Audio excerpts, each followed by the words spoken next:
믿는 우리에게 진짜 명절은 예수님이 공중에서 오시는 날이 주의 재림이 우리의 명절이에요.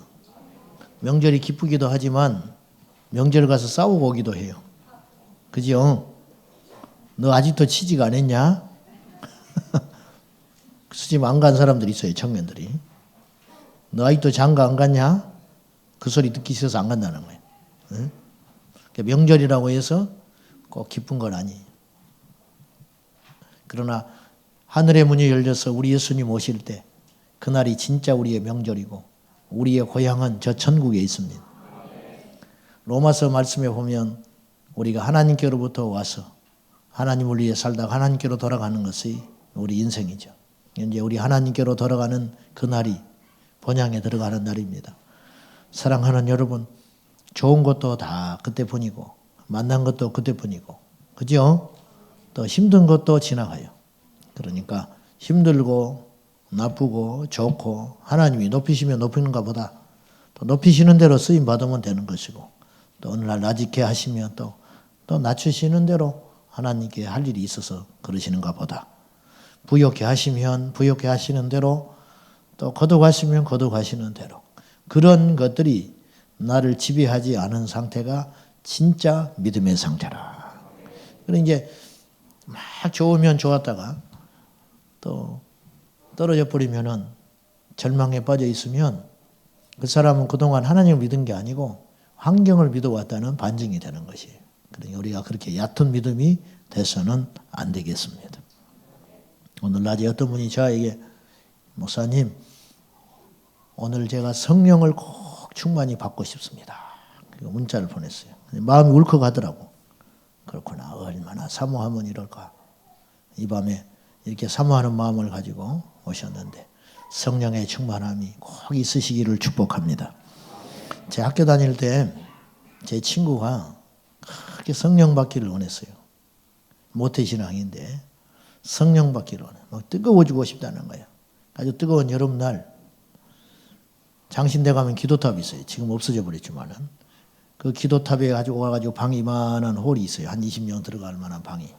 거기에 올라가가지고 너댓 명이 가가지고 가운데 앉혀놓고 한 3시간을 씨름을 했어요. 온몸에 땀이 젖도록 막 충만하게 성령 충만하게 부어주시라고 얼마나 뜨겁게 기도해가지고 나중에 이 친구가 막 대자로 뻗어버려요. 가운데 막 기도가 안 나와. 너무 지쳐가지고 전부 다 그랬던 적이 있었어요.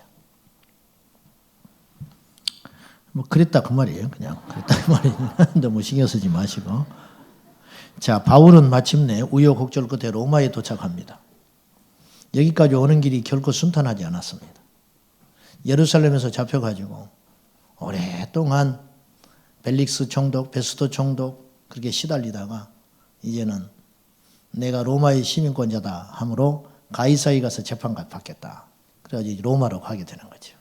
근데 그 여정이 우리가 보았지만은 결코 순탄하지 않았습니다. 풍랑을 만나서 죽을 뻔도 하고 모든 걸 잃어버리고 생사의 갈림길에서 몇 날 며칠을 흑암 가운데 있었던 적이 있었습니다.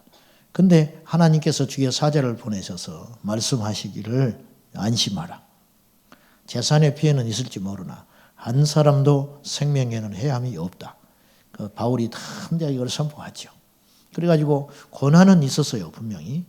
로마까지 오도록 고난은 있었지만은 바울은 패배하지 않았고 바울의 영적 권위는 더 거세졌고 한 명의 생명도 살상자도 없었고 또한 하나님의 영광은 그런 모든 사건을 통하여 충분히 받으셔서 다 고백할 수밖에 없게 된 거예요. 하나님이 계시는구나. 멜리드섬에 가서 기적을 경험하고 보십시오. 풍랑이 없었다면 이들은 하나님 경험 못해요.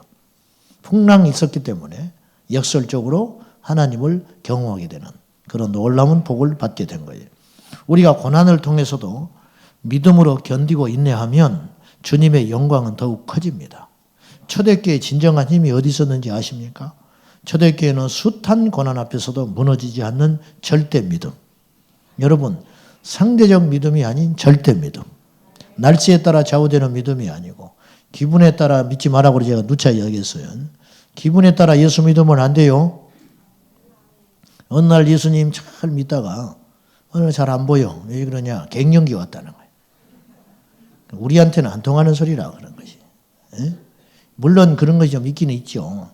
근데 그건 하루 이틀 하다 말아야지 말이죠. 그걸 나를 막 지배해버리고 자기 합리화 가운데 빠져가지고 우리가 지금 그렇게 사치스러울 때가 아니에요.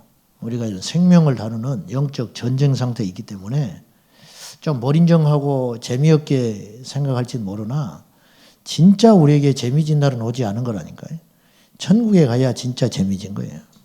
아멘. 별것 없어요. 잊지 마세요. 그래서 그 절대 믿음을 통해 우리 하나님은 살아계신 하나님. 그러니까 이방인들이 하나님을 직접 본 적은 없지만 믿는 초대교회 성도들을 보고 그들이 믿는 하나님을 보기 시작하는 거예요. 우리가 하나님을 절대적으로 신뢰하고 가면 어떤 일이 일어나냐면 우리가 믿는 하나님이 살아계신 하나님이 되는 거예요. 어떤 사람에게는 하나님이 죽은 하나님이에요. 어떤 하나님은 신뢰된 말이지만 박물관에 갇혀버린 하나님이다. 박제된 하나님. 성경에는 하나님이 살아계시는데 그분의 일상생활에는 안 나타나는 경우가 있다. 이게 죽은 하나님이죠. 하나님이 없는 게 아니고 그 사람을 통해서는 역사하지는 않는 거예요. 여러분, 초대교회에서는 왜 그렇게 하나님이 강력하게 역사했는데 오늘날 교회 안에는 이런 역사가 안 일어나냐고요.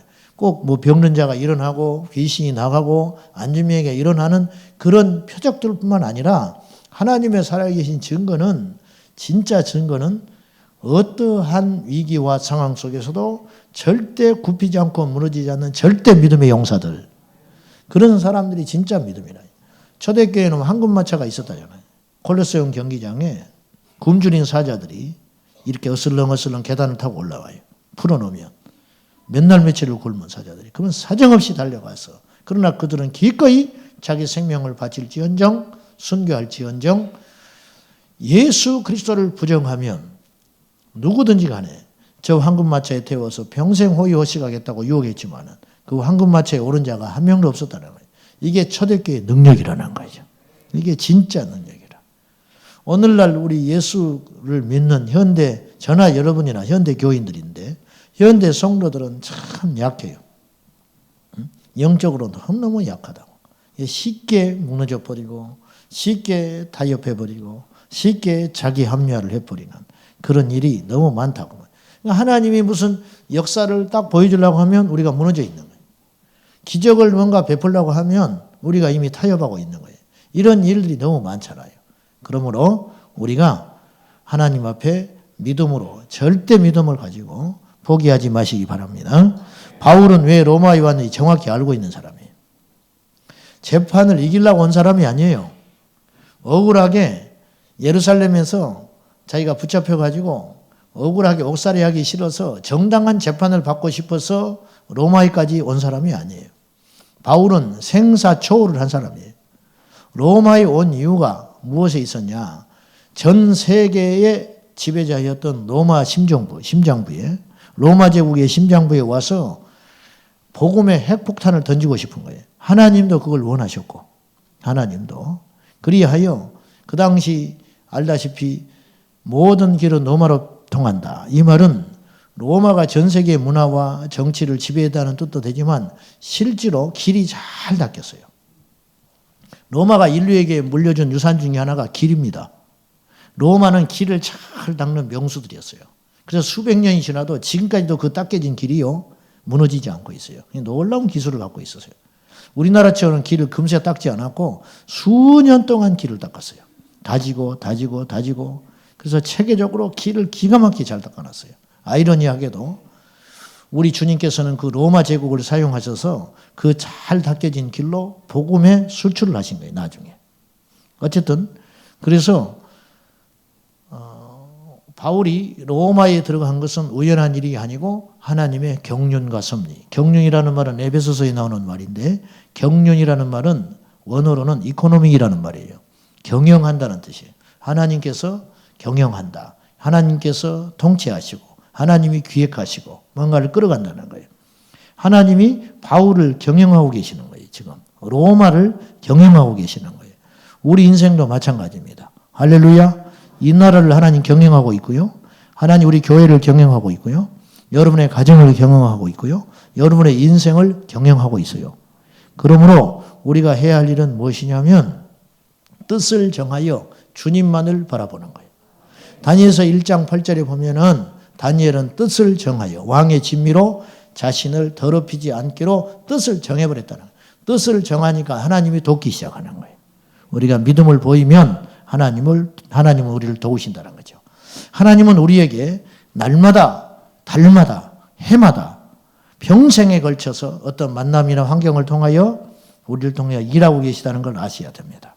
그래서 우리는 오직 하나의 목적, 오직 깨어서 나를 통하여 주님이 영화롭게 되는 것, 오직 깨어 있어서 주님만을 바라보고 십자가의 좁은 길을 향하여 뚜벅뚜벅 타협하지 않고, 할렐루야. 세상의 지혜는 타협하는 거예요. 정치적인 어떤 술수를 부려가지고 타협하는 거. 그래서 원수와도 손 잡는 거예요. 내 이득을 위해서는 양보할 건 양보해 주는 거예요. 이게 지혜예요. 하나님의 지혜는 그렇지 않아요. 하나님의 지혜는 주님만 바라보고 하는 거예요. 답답하지요.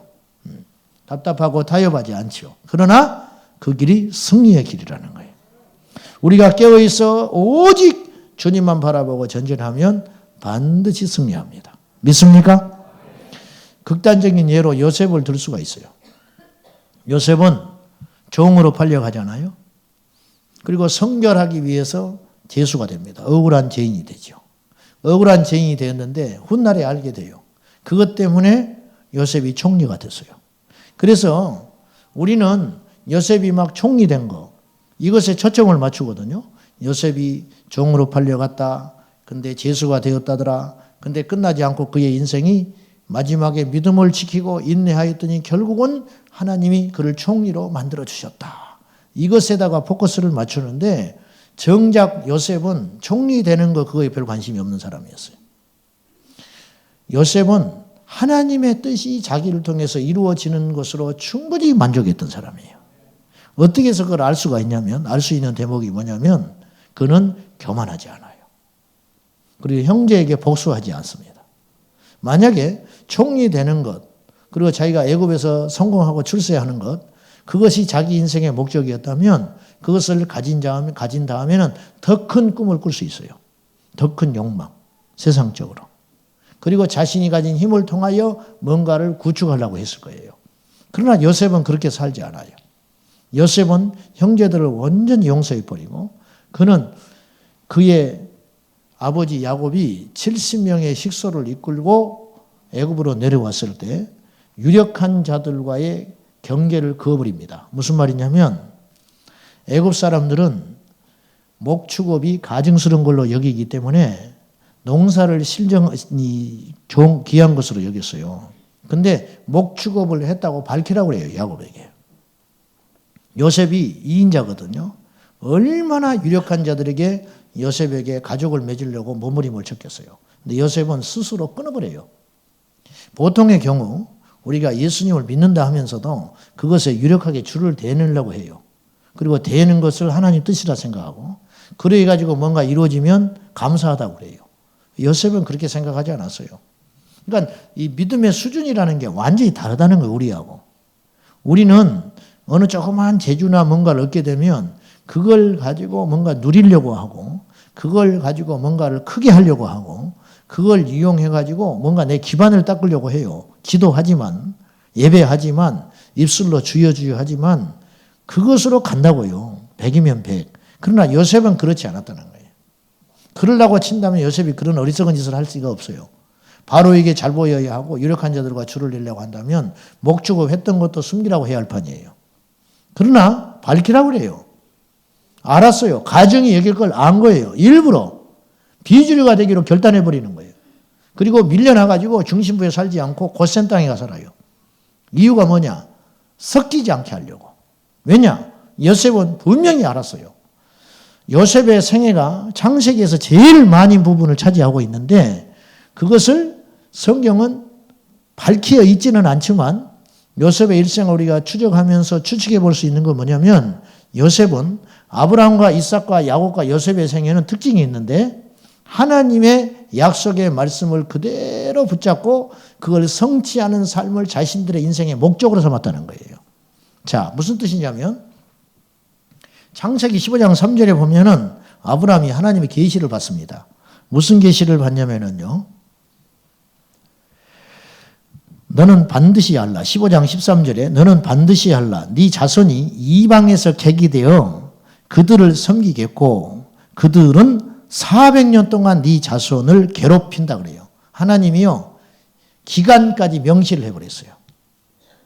400년 동안 네 후손들이 네가 지금은 여기 있지만 가나안 땅에 있지만 이 놀라운 역사를 보십시오.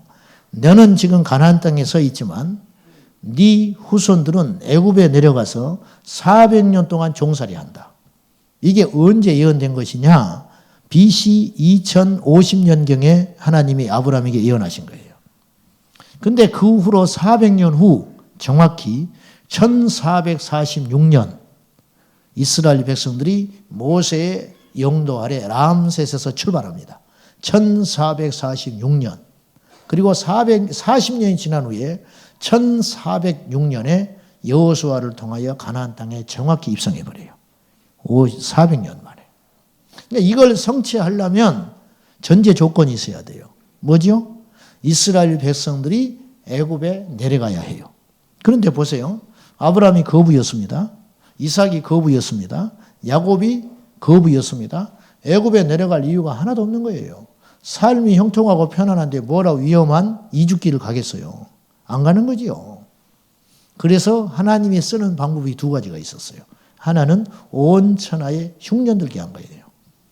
먹을 것이 없어지니까 먹을 것이 있는 애굽으로 내려가는 거예요. 그러면 온 사방 천지는 다 흉년이 되어도 애굽은 먹을 것을 갖고 있었어야 했어요. 그래서 사용한 인물이 누구예요? 요셉이죠. 그러면 요셉이 애굽 사람이면 야곱이 애굽에 내려갈 이유가 없는 거예요. 가서 식량은 사올 수 있죠. 그러나 거주하러 안 갑니다. 안 가지요. 나부터서. 뭐하러 가서 갈시받아. 나도 돈이 있는데. 돈으로 가서 식량 살고 위기를 노면해서 가나안 땅에 안 가지요. 애굽에 안 가지요. 그냥 가나안 땅에 정착해 살지요. 우리가 다. 그런데 애굽에 정착할 수밖에 없는 이유가 있는 거예요. 자기 아들이 총리가 된 거예요. 그러니까 이 두 가지 전제 조건. 천하의 흉년 그리고 자기 아들 요셉이 애굽에 유력한 자가 돼 있었기 때문에 내려가는 거예요. 안전하니까. 놀라운 일이죠. 요셉은요. 보십시오. 그러니까 우리가 생각하는 것 이상 이 히브리 유대 민족은 하나님의 약속을 믿는 이 끈질긴 믿음이 상상을 초월했어요. 아브라함이 창세기 15장 13절에 400년 동안 종살이 하다가 가나안 땅으로 다시 돌아오리라. 이 한마디의 약속을 아브라함은 잊지 않고 자기 자녀들에게 가르쳤어요. 그리고 이 믿음이 유전된 거예요. 유산으로. 이삭도 그걸 알았어요. 야곱도 알았어요. 어째서 그걸 알 수 있냐? 요셉이 알고 있었어요. 창세기 50장 45절에 보면 요셉이 형들보다 먼저 죽습니다. 110세에 죽어요. 요셉이. 창세기 50장 45절에 형들보다 요셉이 먼저 죽으면서 형들에게 유언을 두 마디를 남겨요. 그게 뭐냐? 하나님께서 당신들을 이 땅에서 건져낼 것이다. 그리고 그의 후손들에게, 그러니까 자식, 조카들에게 뭘 예언을 하냐면 두 번째 예언을 하는데 너희들이 여기서 나가게 될 때 내 해골을 가지고 가라. 이야, 이게 왜 이게 중요하냐면 요셉이 어떤 믿음이 있었어요? 하나님께서 내 후대를 반드시 이곳에서 가나안 땅으로 다시 옮겨가게 하신다. 그러면 이 약속의 말씀은 어디서부터 기인된 것이냐? 아브라함에서부터 내려온 약속을 그대로 갖고 있었던 거예요. 더 놀라운 거, 람셋에서 모세가 1446년에 나왔다고 그랬죠? 나올 때 요셉의 해골을 가지고 왔을까요? 안 갖고 왔을까요? 에? 가지고 왔을까? 안 갖고 왔을까? 가지고 왔으니까 내가 이야기를 하지. 어디 있냐고요? 여호수아서 23장. 여호수아서 24장 32절에 보면 이스라엘 백성들이 요셉의 해골을 세겜 땅에 묻는 장면이 나와요. 안 놀래니까 내가 놀래려고 그러는데, 자 보시라고. 무슨 말이냐면 400년 종살이를 했는데 그 400년 종살이하고 힘들고 어렵고 고달픈 인생 가운데서도 요셉이 해골을 자기를 가지고 나가라는 이 유언이 명맥을 잃어버리지 않고 유전되고 있었다는 거예요. 그러니까 많고 많은 일 중에 그 급박한 애굽에서 탈출할 때 오죽 급하면 반죽되지 않는 누룩을 갖고 나올 정도로, 그것이 무교절 아니에요. 발효되지 않는 전병을 갖고 나온 무교절인데 그 급한 와중에 요셉의 해골을 담아서 가지고 나온 거예요. 그리고 40년 동안 광야에서 헤매고 다닐 때도 그 해골을 지켜냈어요. 그리고는 가나안 땅에 들어가서 15년 동안 전쟁해요. 5년 전쟁하고 10년 동안 땅 나누는 일을 하거든요. 그 일이 다 맞춰진 후에 여호수아서 마지막 장 24장 마지막에 가서 요셉의 해골을 세겜 땅에 딱 묻어버린다고요. 이게 얼마나 엄청난 일이에요. 그래서 400년 만에 돌아오리라는 하나님의 약속이 그대로 성취되는 거예요. 바벨론에 포로 잡힌 이스라엘에게 하나님 말씀하지요. 150년 후에 이사야 선지자가 예언을 해요. 고레스를 통하여 너희가 너희 땅으로 돌아가리라. 성전 재건된다. 고레스라는 이름, 내 종 고레스를 통하여. 근데 고레스가 나타나기 전에 150년 전에 고레스라는 이름을 이사야는 이미 거론해버린다니까요. 놀라운 일입니다, 여러분. 예수님 다시 오신다. 꿈 같은 이야기 같지요? 예수님이 오신다. 하나님의 아들이 이 땅에 처녀로 잉태하여 올 것이다. 이사야가 그랬잖아요. 처녀의 몸에서 아들이 나타나리니 그 이름을 예수라 하라. 임마누엘이라 하라. 그랬잖아요. 이게 700년 후에 성취돼요. 그러니까 예수님이 진짜 왔어요. 아마 그 당시 이사야의 설교를 들은 사람들은 우리도 그랬을 것 같은데 저라도 그런 설교를 들으면 이렇게 이해할 수 있다니까요. 처녀의 몸에서 아이가 잉태된다는 말은 있을 수 없는 일이죠. 있을 수 없기 때문에 사람들은 어떻게 받아들였냐면 이럴 가능성이 커요. 내가 볼 때는 거룩한 여인에게서 난다는 뜻이지. 그렇게 해석할 수 있잖아요. 비유적으로. 처녀처럼 거룩한 여인. 처녀가 어떻게 아이를 낳아요? 이건 비유적으로 그렇게 해석해도 그 정도만 믿어도 믿음이 좋은 거라. 거룩한 여인을 통하여 메시아 하나님의 아들이 인류를 구원하기 위해서 오시리라. 그 믿음만 갖고 있어도 엄청난 믿음이라고요. 그런데 그건 비유로 풀 말씀이 아니었다는 거예요. 그거는 그대로 성취됐다는 거예요. 처녀의 몸을 통하여 성령으로 잉태된 그분이 오셨다는 거예요. 놀라운 일이죠. 그러면 예수님이 부활하시면서 승천에 올라가시면서 내가 마지막 때 천사들의 나팔 소리와 함께 공중에서 구름을 타고 오리라. 이거는 비유가 아니라는 거예요. 여기에 그리스도가 있다. 저기에 그리스도가 있다. 믿지 마라. 인자는 그런 식으로 오지 않는다.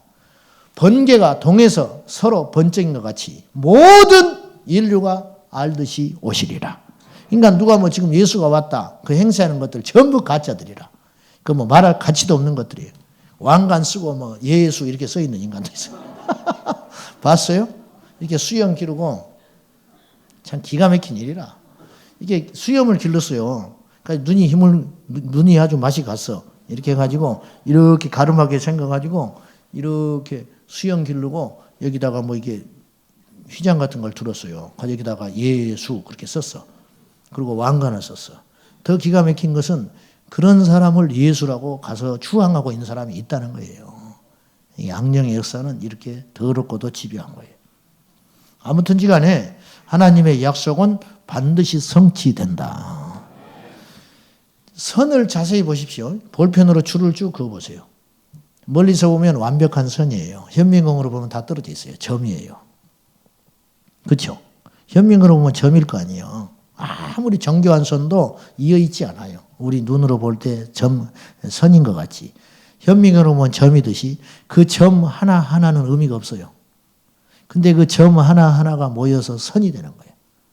우리 오늘 하루는 고난이고 오늘 하루는 좋은 일이고 오늘 하루는 행복했고 오늘 하루는 불행했다. 이렇게 정의 내릴 수 있어요. 그런데 그건 중요한 게 아니에요. 그 숱한 점들이 기쁘고 행복하고 불행하고 실패하고 성공하고 했던 울고 웃는 우리 낱낱이 하루하루가 점점점점점이 모여서 하나님의 역사를 이루어가는 거래요. 믿으시면 아멘 하시오. 그러니까 하나님께 불평하면 돼요, 안 돼요?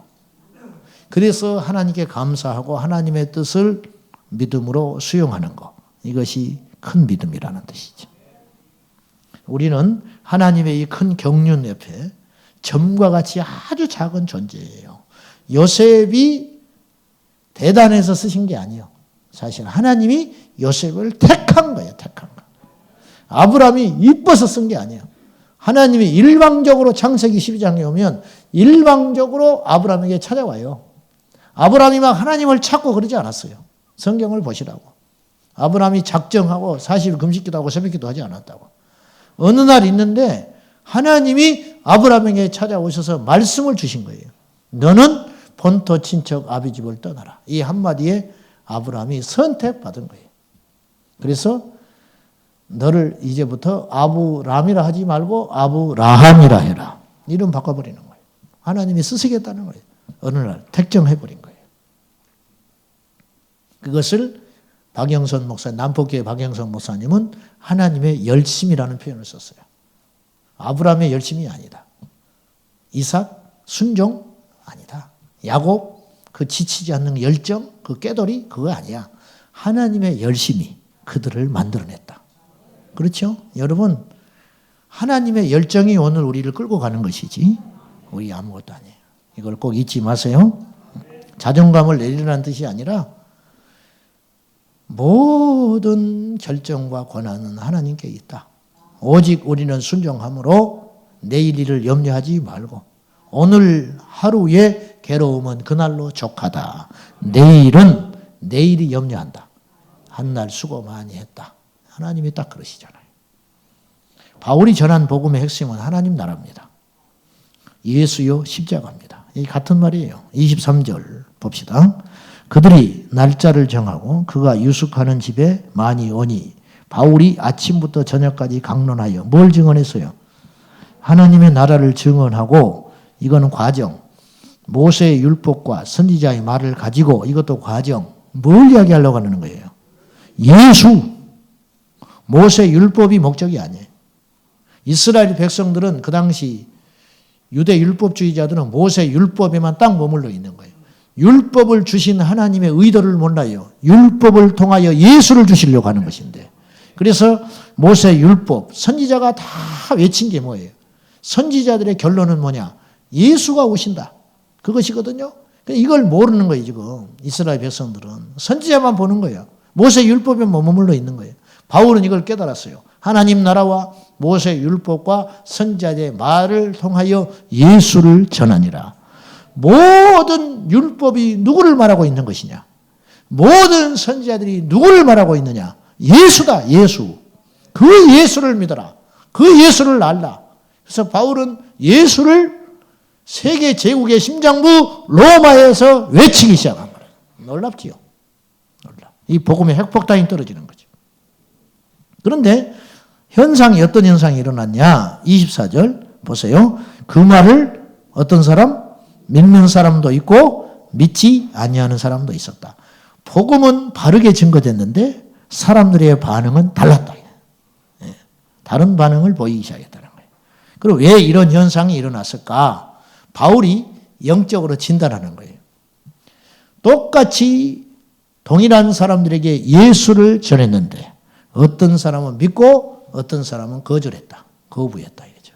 왜 이런 현상이 일어났는가? 바울이 이사야 선지자를 통하여 진단해 버립니다. 26절 같이 봅시다. 시작.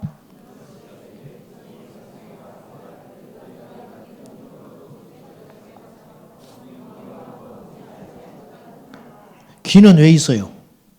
들으라고. 눈은 보라고. 귀가 있어도 근데 듣지를 못해. 귀만 달린 거야. 눈이 있어요. 못 봐.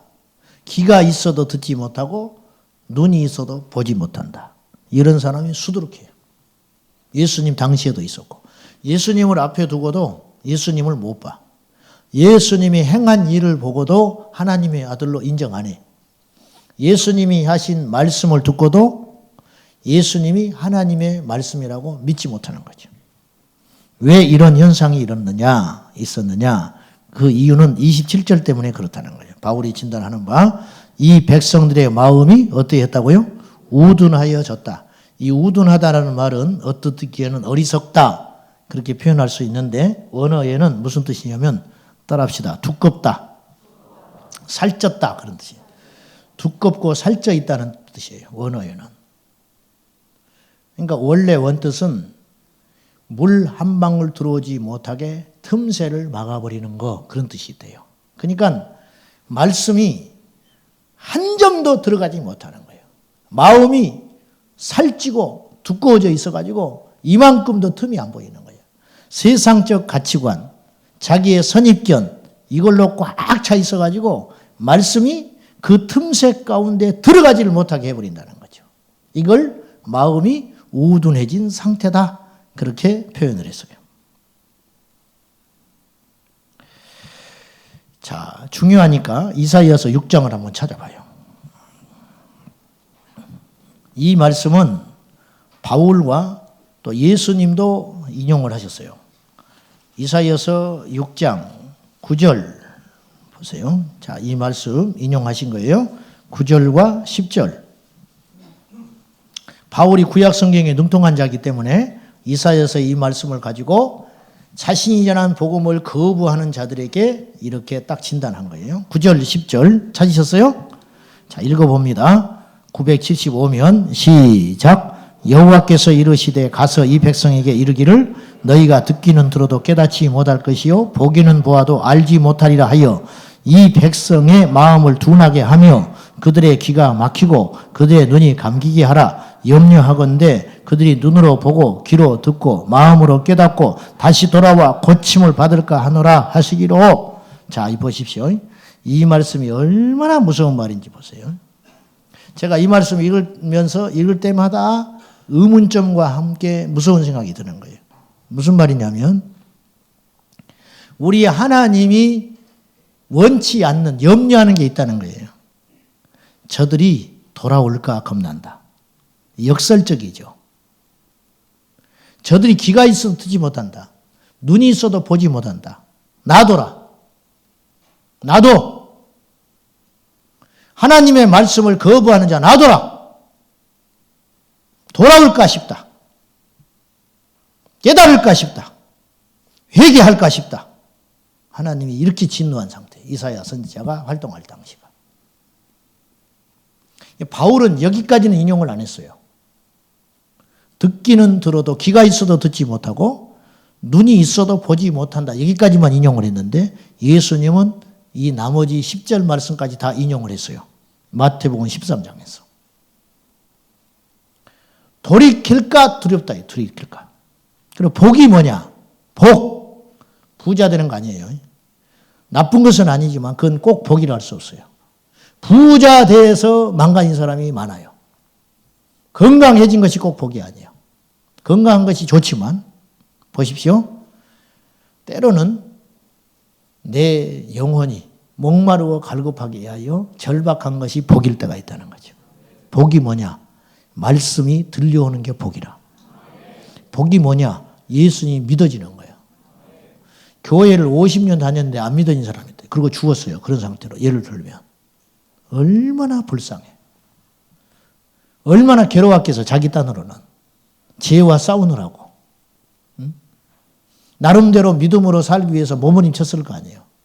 왜? 세상에 가서 어중제비가 된 거. 어중제비. 세상에 가서 즐기자니 즐기도 못해. 속편하게. 술을 먹으면서도 괴로워. 우상 앞에 넙죽넙죽 절하면서도 괴로워. 명절날 고스톱 치면서 괴로워. 어설프게 예수 믿으니까. 근데 좋기는 하고 떨쳐먹기는 아깝고 이거 지휘자니 뜨겁고 이거 뭐 어떻게 해볼 수가 없는 거예요. 가지고 주님 앞에 오면 이제 부끄럽지요. 계속 찔림 받지. 설교를 들으면. 그 자기를 막 때리는 것 같고 괴롭고 그 세상에 가면 또 버리지 못하고 알면서도 못 버리는 자의 고통 알지요. 알면서도 버리지 못하는 거. 차라리 영적 무지 상태면 모르는데 제일 불쌍한 사람이라 할 수 있어요. 고기 잡다가 놓쳐봤어요? 네?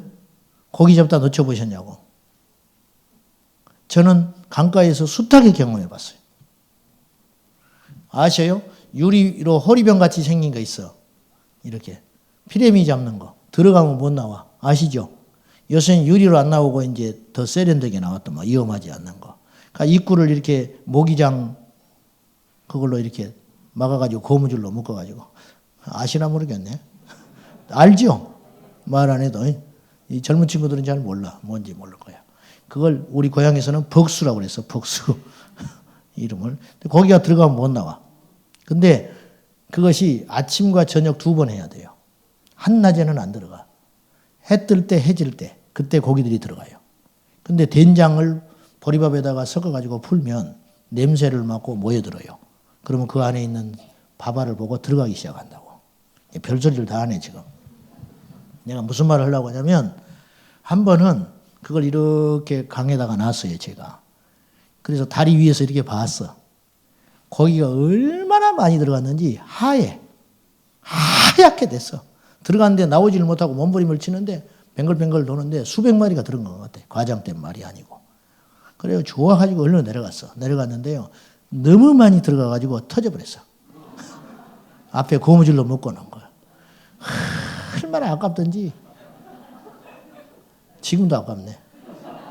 그거 잡아다가 먹지도 않아. 근데 이게 잡는 재미. 예.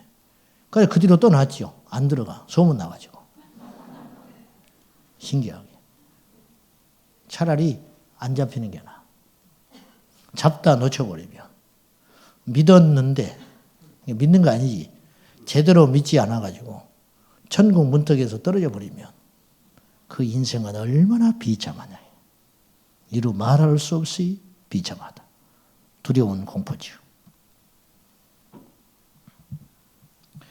복이 뭐냐? 예수 그리스도가 믿어진다는 거예요. 복이 무엇이냐? 하나님의 말씀이 내 심령에 파고들어서 나를 각성시키고 회개한다. 이게 복이에요. 누가복음 11장이에요.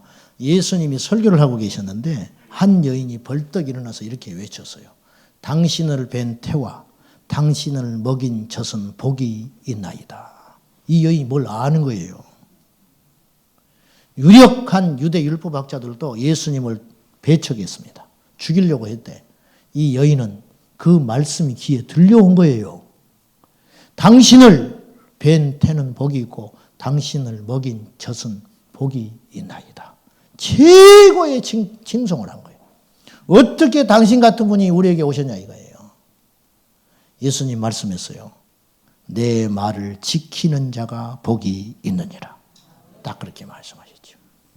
마태복음 7장 산상보훈의 결론에 가서 이 말을 내가 하는 말을 듣고 행하는 자는 반석의 머리를 집을 지은 것과 같다. 이렇게 결론을 딱 맺었잖아요. 그 말을 들은 무리들이 어떤 반응을 보였냐면 그의 말씀을 듣고 주님이 하신 말씀을 듣고 이들이 어떤 충격을 받았냐면 이 말이 권세 있는 자의 말이로다. 이는 서기관들의 말과 같지 않다. 뭐예요? 다르게 느껴 들려오는 거죠. 그러면 예수님이 전한 메시지는 과연 어떤 차이가 있길래 사람들의 말과 달랐을까? 요한복음 6장 63절에 살리는 것은 영이니 육은 무익하니라.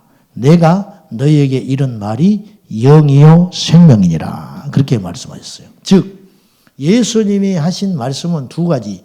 성령의 역사요 생명이다. 생명이라는 단어는요 제가 설명을 못하겠어요. 사도 요한은 이 생명이라는 말에 미쳐버린 사람이에요 사실은. 그래서 요한복음 요한 1, 2, 3서를 보면 생명이라는 단어가 계속 등장합니다. 여러분 예수 그리스도를 믿는 것 같지만 생명에 눈뜬 자가 있고 생명에 모르는 자가 있어요. 여러분은 어떤 사람들이에요? 여러분들은. 생명은 이 세상에서 가장 온전한 단어입니다. 뭐라고 내가 설명을 못하겠어요. 생명을 가진 자만 하나님 나라 가요. 내가 너에게 이런 말이 영이요 생명이라. 근데 못 알아들어. 주의 말씀은 생명입니다. 주의 말씀은 성령이시다. 내가 너에게 하는 말이 영이다. 근데 어떤 사람에게 영이고 생명으로 들려오느냐? 선택받은 사람. 귀가 있어서 듣는 사람. 눈이 있어서 보는 사람. 그 사람에게 하나님의 말씀은 들려진다고 말이에요. 그것이 복이다. 그것이 복이다. 그러니 내가 하나님의 말씀에 찔림을 받고 있다는 건 영적으로 건강하다는 증거예요. 하나님의 말씀이 내 안에 들어와서 나를 각성시키고 있다는 건 절대적인 증거, 하나님이 나를 사랑한다는 증거라는 거죠. 하나님의 말씀 앞에 흥분되고 하나님 말씀 앞에 각성이 되고 하나님 말씀 앞에 내 영혼이 울고 있다면 나는 하나님의 선택받은 자다. 절대적 증거, 최고의 복, 하나님의 말씀 앞에 올바로 반응하는 심령. 그 사람이 진짜 그리스도 안에서 생명으로 거듭날 수 있는 조건을 가진 자다 이거예요. 여러분, 영은 마귀도 영이 있어요. 마귀도 영권이 있습니다. 이단도 영권이 있어요. 이단의 수계가 강론하면요 수백 명 수천 명이 모여서 무릎 꿇고 성경 공부해요. 마귀가 영권이 있다니까요. 마귀가. 박태선 장로가 애초에 남대문교회 장로이고 역사를 많이 이뤘는데 나중에 타락했어요. 근데 영권은 그대로 있었어요. 나쁜 영권이 있는 거예요. 꼼짝 못하는 거예요, 사람들이. 김일성이가 영권이 있었어요. 생전에 1대1로 마주치면 김일성이를 그 카리스마를 이길 사람이 없었다는 거예요. 그러니까 그 엄청난 독재를 수십 년 3대째 해버리죠. 이게 뭐냐? 악한 마귀도 카리스마가 있다는 거예요. 나쁜 영권이 있다는 거예요. 영을 그래서 다 믿지 말라 요한사도는 이야기한 거예요. 여러분, 이단이 막 수많은 사람들이 모여든다고 뭐 역사가 일어난다고 좋은 일 한다고 뭐 질서가 있고 뭐 대단하다고 진짜인가 봐. 혹시 그런 생각할 필요가 없어요. 마귀도 영권이 있어요. 그러나 그 영권은 이미 어둠의 영권이라요. 주님이 우리에게 말씀하신 영은 생명의 영. 이것 진짜 영권. 이 진짜 영의 역사. 오늘 우리도 그 생명과 영이신 하나님의 말씀을 붙잡고 그 말씀을 먹어야만 내가 사는 것이다 그 말이죠. 그래서 성경은 이 말씀을 먹으라 했어요. 읽으라 하지 않고 먹으라. 이 두루마기를 먹으라 하신 거로 내가 먹었나이다. 예레미야가 그랬다고. 말씀을 먹는 자가 있고 말씀을 귀로 담아둔 자가 있는데 우리는 그 말씀을 먹어서 머리로 채우는 자가 아니라 심장에 채워서 내 온 혈관에 내 피가 빠져버리고 예수의 피가 돌게 하여서 내가 예수의 사람으로 변화되어야 할 줄로 믿습니다. 이게 하나님이 택한 자다. 이게. 이 말씀이 들려오는 자는 귀가 있는 자고 들리지 않는 자는 내 귀가 망함으로 내 영혼이 망할 길로 가고 있는 것이다. 마태복음 13장에 예수님께서 4가지 마음 밭에 대하여 비유로 말씀하셨어요. 그러면 제자들이 의문점이 생긴 거예요.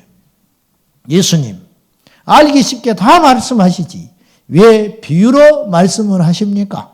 한 사람이라도 이 말씀이 다 제대로 깨달아 들으면 되는데 이 제자들이 그 비유의 말씀을 못 알아들었어요. 무리들이 다 물러간 후에 제자들만 딱 남았는데 주님께서 그 비유를 풀어주신 거예요. 그러니까 제자들이 궁금한 거예요. 왜 이제서 비유를 풀어주냐 이거예요. 사람 있을 때부터 처음부터 속신하게 이야기하면 다른 사람들도 다 회개하고 돌아올 수 있는 기회가 있을 터인데 어째서 그렇습니까? 이 말씀을 비유로 말한 것은 하나님께서 택한 자에게만 열린 비밀이다. 주님이 그렇게 말하시는 거예요. 그러면서 이사야 선지자의 말씀을 갖고 와요. 이 6장의 말씀을. 듣기는 하여도 깨닫지 못하고 눈이 있어도 보지 못한다. 혹시라도 듣고 깨닫고 돌아와서 그들이 고침받을까 하나님이 염려한다. 다른 사람들에게는 허락지 않는다. 이 귀한 복음의 비밀을 너희에게만 허락하였느니라. 그렇게 말하는 거예요. 우리가 무엇이라고? 제가 무엇이라고? 예수를 믿습니까? 생각해 보셨나요? 이것이 얼마나 미치도록 큰 복인가? 얼마나 나를 흥분되게 하는, 얼마나 나를 감격시킬 수 있는. 사람들은 땅 사는데 100배 오르면 미치도록 좋아할지 모르고, 서울대학교 들어갔다고 미치도록 좋아할지 모르고, 대기업에 들어갔다고 미치도록 좋아하고, 부모가 유산 물려줬다고 미치도록 좋아할지 모르나 그것과는 비교할 수 없는 영원한 하나님의 나라를 거저받는 복된 자리에 하나님 우리를 부르셨다. 왜? 너희가 나를 택한 것이 아니고 내가 너희를 택하였다. 너희를 택하였기 때문에 내 말이 생명으로 들리는 것이다. 예수님이 말씀하는 거죠. 우리의 심령이 옥토밭이 되어야 하겠습니다.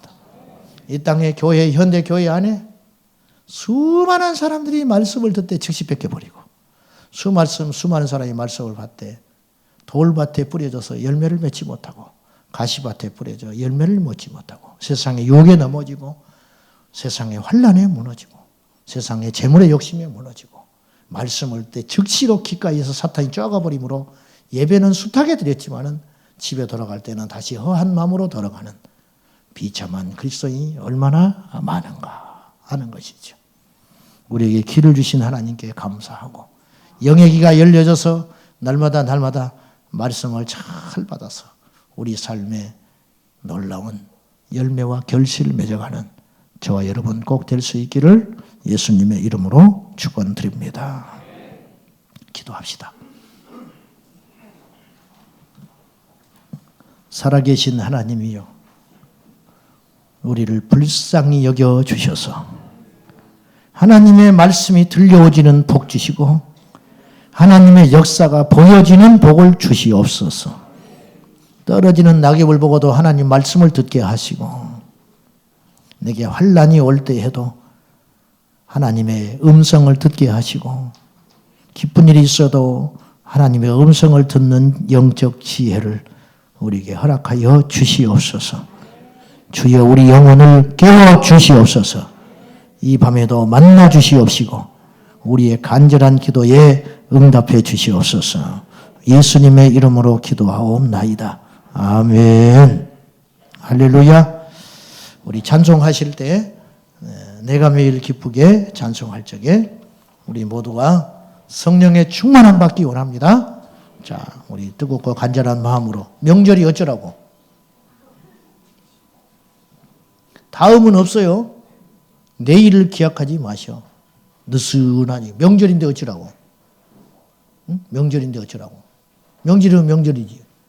응? 사람이 적게 오면 어쩌라고? 상관없어요. 내 옆에 누가 앉으면 무슨 상관이 있어?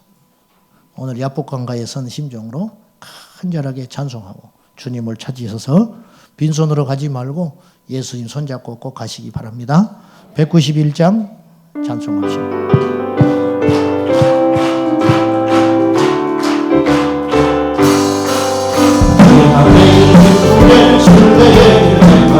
주의 발이 나를 안고 오미요 내가 주의 공급을 받는 참된 비결 주의 영이 함께하리라. 성령의 계시네 할렐루야 함께하시네. 우리를 걸으며 만나 기뻐하며 주의 영이 함께하리라. 내가 매일 기쁨의 순례의 길 내가는 주의 발이 나를 안보하미요 내가 주의 근본을 받는 참된 비결은 주의 영이 함께하니. 할렐루야. 성령에 계시네 할렐루야 함께하시네. 좋은 길 걸으며 감당 기뻐하는 것 주의 영이 함께하시오. 내가 매일 기쁘게 순례의 길 행함은 주의 발이 나를 안보하미요 내가 주의 근본을 받는 참된 비결은 주의 영이 함께함이라. 할렐루야. 성령에 계시네 할렐루야 함께하시네.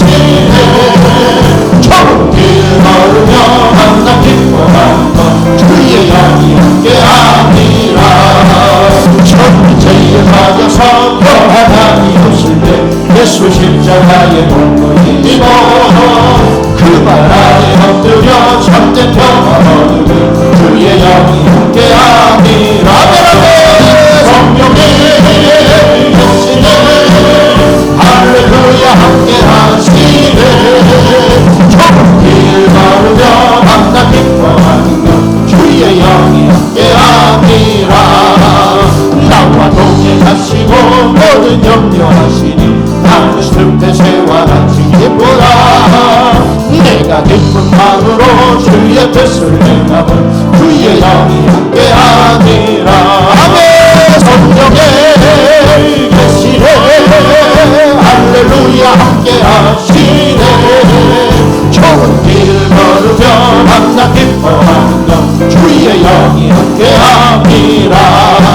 세상 모든 욕망과 나의 모든 정욕을 십자가의 힘이 벗을 막았네.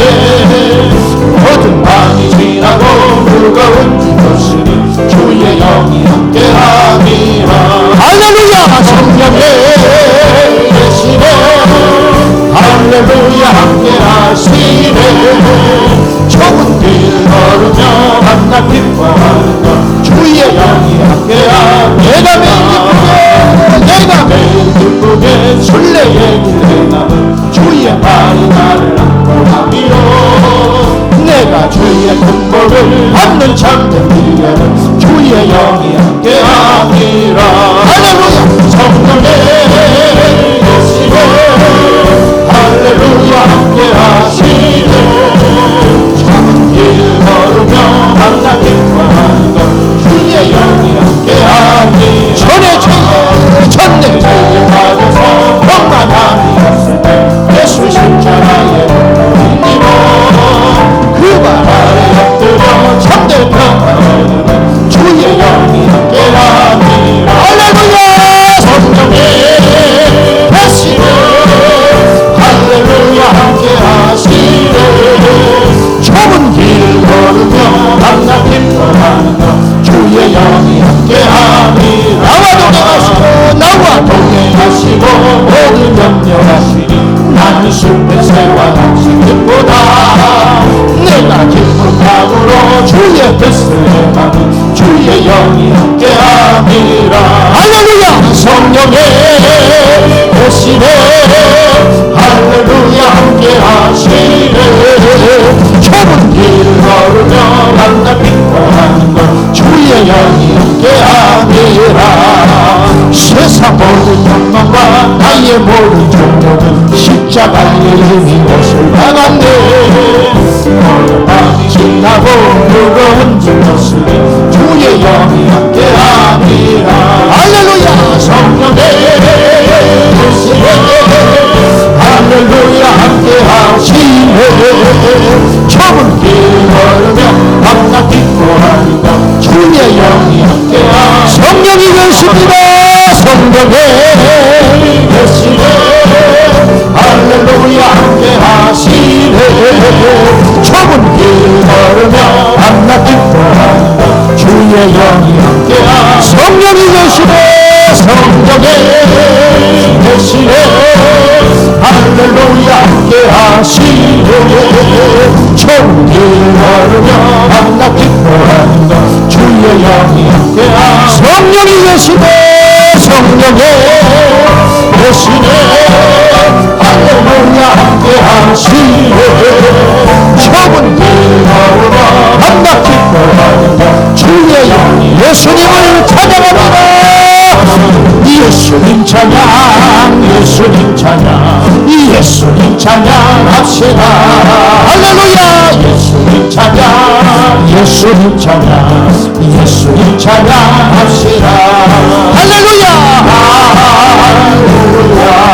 할렐루야 할렐루야 할렐루야. 예수님 찬양합시다. 할렐루야 할렐루야 예수님 찬양. 예수님 원세 내 원세 예수님 원세 예수님 원세 예수님 원세 내 원세. 아멘.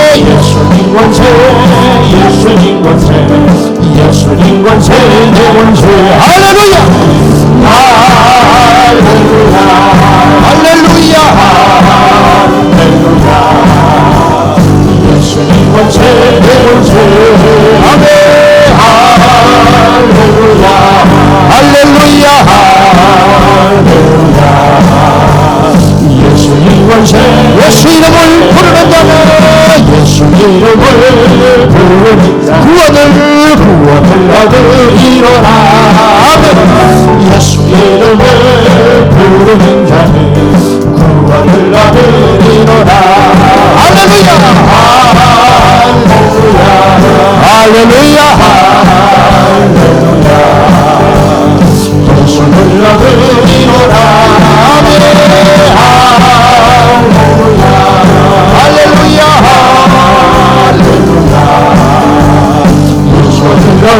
예수 이름을 부르는 자는 예수 이름을 부르는 자 충만함을 얻으리로다 아멘 예수 이름을 부르는 충만함을 얻으리로다 충만함을 얻으리로다 할렐루야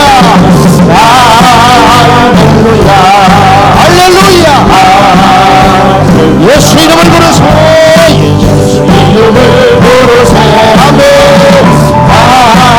할렐루야 할렐루야 할렐루야 예수 이름을 부르 두 손 들고 성령이 계시네 성령이